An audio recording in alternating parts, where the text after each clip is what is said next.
A quiet daycare, a normal afternoon, and a child who couldn't speak for himself, but within hours, something would go terribly wrong in the small city of Park Hills, where a daycare once trusted by parents became the center of a devastating and deeply unsettling tragedy. 3-year-old Conrad Ashcraft, a nonverbal autistic child, had only recently started attending the facility, and to his family, it was meant to be a place of care, safety, and understanding, a place where their child,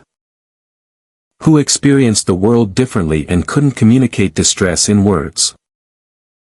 would be protected and nurtured. But on May 16, during what should have been a routine nap time like any other, the environment that was supposed to comfort him instead became the setting of a heartbreaking incident, as reports later revealed that after Conrad became restless and unable to settle, he was allegedly handled in a way that restricted his natural movement, limiting his ability to shift, react, or express discomfort, his small body positioned in a manner that made it increasingly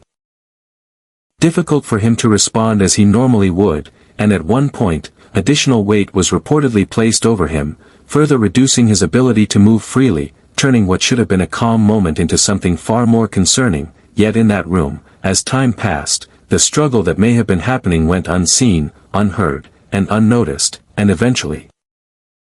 everything became still, a silence that might have appeared like sleep on the surface, but carried a far more serious reality beneath it. And what makes this case even more disturbing is not only what allegedly happened in those critical moments, but what followed afterward, because that silence did not raise alarms, it did not trigger immediate concern. Instead, it was assumed that the child had simply fallen asleep, and as minutes turned into longer stretches of time, no one intervened, no one checked closely enough to recognize what had truly occurred.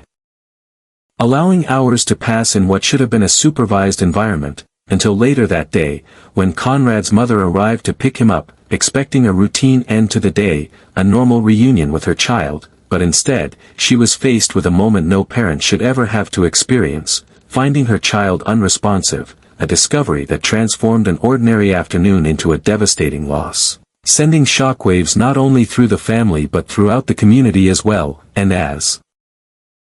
authorities became involved, an investigation was launched to understand exactly how such a tragedy could happen in a place designed to protect children, leading to the daycare being shut down and its license revoked as officials reviewed the circumstances surrounding the incident, while the family, overwhelmed with grief, moved forward with legal action, seeking accountability and answers for what they believe was a preventable situation. And as the case continues to unfold, it raises